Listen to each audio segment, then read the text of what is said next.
Hello friends, welcome back to my channel. Today's video is my fridge cleaning video. इससे पहले मेरे channel को subscribe कर लीजिए। यूट्यूब पर आपको सिंबल टाइप करना है, इस तरह से सब्सक्राइब बटन को प्रेस करना है। उसके बाद अपनी ईमेल आईडी ओपन करना है, उसमें पासवर्ड डालने के बाद आपको मेरे चैनल को इस रेड बटन पे क्लिक करके सब्सक्राइब करना है। उसके नेक्स्ट में नोटिफिकेशन बेल को क्लिक करना है, यहाँ से नोटिफिकेशन पे क्लिक करना है और सेव करना है ताकि आप मेरी सारी वीडियोस देख सकें। अब चलिए फ्रिज की तरफ। ये है मेरी फ्रिज जिसे मैंने कम से कम 2 महीने से वॉश नहीं किया है प्रॉपरली। सो आप इसकी कंडीशन देख सकते हैं। इससे पहले अगर जब भी आप फ्रिज वॉश करें, सबसे पहले तो आप पीछे के पोर्शन की फ्रिज को पहले देखें, क्योंकि पीछे के पानी जो स्टोर हुए होते हैं वो डिफोस्ड पानी है, जो हमारे बर्फ़ जो होते हैं उसको पिघलाने के बाद वहाँ पर स्टोर हो जाते हैं। तो उसे इस तरह से अच्छे से क्लीन करके लेना है, क्योंकि उस पानी में बैक्टीरिया होता है। अब मैं यहाँ पर अपने फ्रिज को साफ़ कर रही हूँ। इसमें मैंने पहले से हाफ़ एन आवर पहले मैंने बेकिंग सोडा इसमें डाल दिया था, ताकि फ्रिज में जो भी स्मेल होती है वो स्मेल चली जाए। अब मैं सारे रैक्स निकाल कर, सारे शेल्फ्स निकाल कर मैं इसे अच्छे से वॉश कर लूँगी। और वॉश करते वक्त मैं ध्यान दूँगी कि जिसमें जो भी लाइट्स वगैरह हैं उसमें पानी ना जाए। वॉश करने के लिए आप कोई भी होममेड वॉश यूज़ कर सकते हैं, या फिर आप लेमन विनेगर यूज़ करके अपने फ्रिज को वॉश कीजिए। बेकिंग सोडा डालने के बाद मैं इसे पहले कॉटन के क्लॉथ से अच्छे से सारे डस्ट निकाल लूँगी और इसे मैं पूरी तरह से क्लीन कर लूँगी। उसके बाद फ्रिज को हमें वीकली, मंथली आपको साफ़ करना चाहिए। मंथली इसे एक बार पूरे सेल्फ को अच्छे से निकाल कर, सारे बॉटल्स को, सारे रैक्स को अच्छे से निकाल कर मंथली वॉश करना चाहिए आपको। और अगर वीकली वॉश करते हैं तो आपको शेल्फ्स निकालने की कोई ज़रूरत नहीं है। कोई भी कॉटन क्लॉथ से उसके ऊपर हल्का सा लेमन लेकर आप उसे क्लीन कर सकते हैं। अब मैंने यहाँ पर लिया है लेमन और विनेगर, दोनों को मिक्स करके उसमें अच्छे से डिप करके मैं यहाँ पर अंदर की तरफ अच्छे से साफ़ कर ले रही हूँ। जो भी दाग वगैरह रह गए हों फ्रिज में, उसे अच्छे से मैं साफ़ कर रही हूँ, क्योंकि मैं 2 महीने बाद इसे साफ़ कर रही हूँ इस तरह से, तो काफ़ी गंदा हो चुका था। इसलिए मुझे लेमन और विनेगर लेना पड़ा। यहाँ पर भी आप देख सकते हैं जहाँ बॉटल रखते हैं कितने हल्के हल्के दाग हो गए हैं, तो लेमन और विनेगर की हेल्प से ये चले जाएंगे। आप भी इससे ही साफ़ कीजिए। इसे अच्छे से करने के बाद मैं इसमें पानी डालूँगी। पानी डालते वक्त आपको ध्यान देना है कि पानी लाइट्स वगैरह में ना जाए, और जहाँ पर आइस का सेक्शन है वहाँ पर पानी ना जाए। पानी जहाँ डालते वक्त आपको अच्छे से ध्यान देना है और सारे स्विच ऑफ़ कर लेने हैं।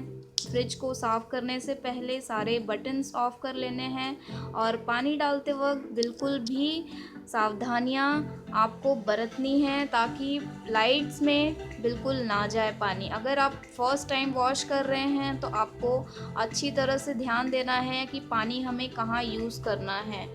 इस तरह से मैंने पानी को अच्छी तरह से डालकर पूरे फ्रिज के अंदर से मैंने वॉश कर लिया है, और आइस को सारे डिफोस्ट कर लिए हैं। आइस को आपको एक दिन पहले ही डिफोस्ट कर देना है, ताकि उसका सारा पानी पीछे शेल्फ्स की अंदर आ जाए, ताकि आप सुबह उसे वॉश कर सके। जो मैंने आपको सबसे पहले वीडियो में दिखाया जो पानी स्टोर था वो इस आइस का पानी था।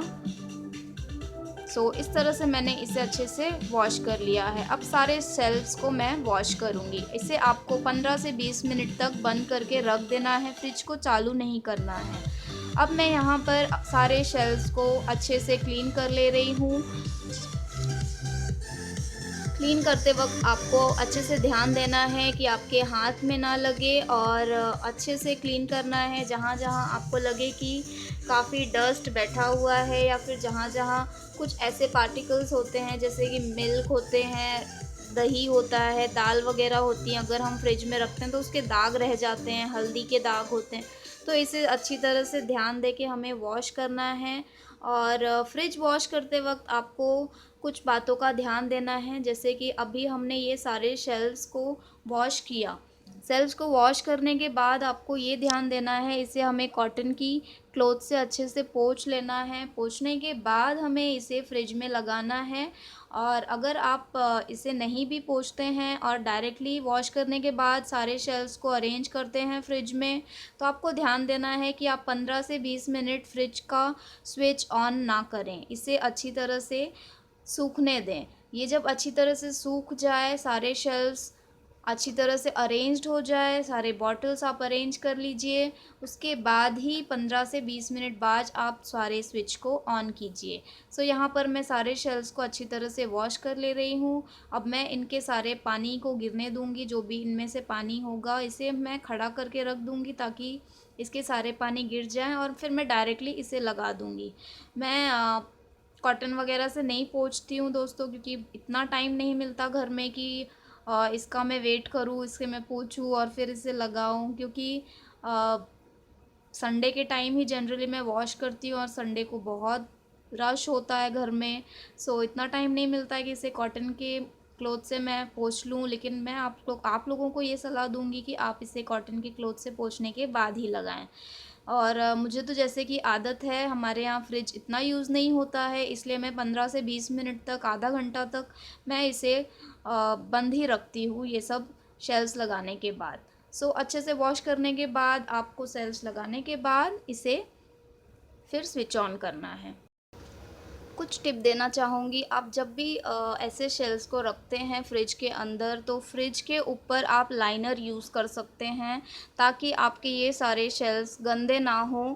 और अगर आप लाइनर यूज़ करते हैं तो जो भी इसके अंदर जूसेस वगैरह होते हैं या फिर मिल्क होते हैं या कोई भी ऐसे लिक्विड आइटम होते हैं, अगर गिर जाते हैं तो वो लाइनर के ऊपर ही गिरते हैं, तब आपके शेल्फ्स ख़राब नहीं होते हैं। तो ऐसे में अगर आप लाइनर यूज़ करते हैं तो लाइनर की हेल्प से आपको फ्रिज को इस तरह से निकाल कर वॉश करने की ज़रूरत नहीं पड़ती।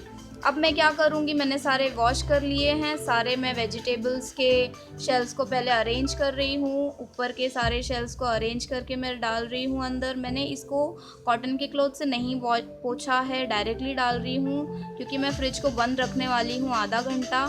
सो अभी मैं वेजिटेबल्स के रैक्स को और उसके ऊपर के सारे क्रिस्पी रैक्स को मैं सारे अरेंज कर रही हूँ। ये मैंने सारे अरेंज कर दिए हैं रैक। तो मैंने यहाँ आप देख रहे हैं पूरे फ्रिज को अच्छी तरह से क्लीन कर लिया है। अब मैं सारे बॉटल्स के सेक्शंस के रैक्स अरेंज करूँगी। मैं यहाँ पर 2 से 3 रैक्स अभी लगाऊँगी।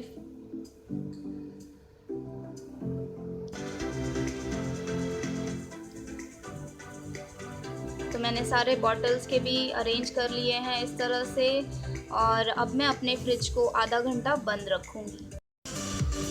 तो ये है मेरा क्लीन फ्रिज।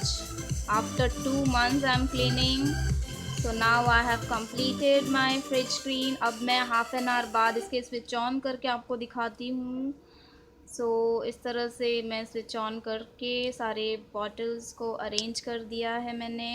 और क्लीनिंग करने का सबसे बेस्ट टाइम तब है दोस्तों जब आपके सारे वेजिटेबल्स वगैरह ख़त्म हो गए हों। सो मेरी सारी डिशेस वेजिटेबल्स सब ख़त्म हो चुके थे, इसलिए मैंने सोचा क्यों ना क्लीनिंग का एक वीडियो बना लूँ और मेरी फ्रिज भी क्लीन हो जाएगी। सो सारे बॉटल्स, सारे डब्बे जो यूजेबल हैं वो मैंने अरेंज कर दिए हैं। सो प्लीज़ बताइएगा कैसा लगा आपको ये वीडियो। अब मैं एक टिप देना चाहूँगी।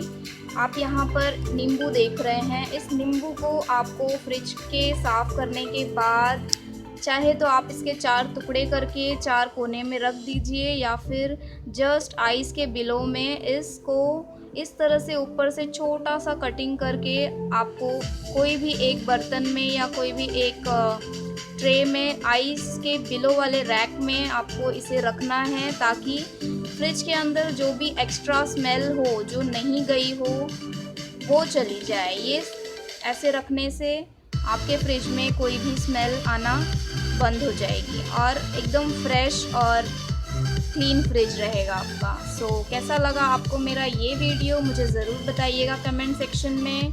और अगर आपको मेरी क्लीनिंग आइडिया पसंद आई है तो मुझे कमेंट सेक्शन में ज़रूर बताइएगा।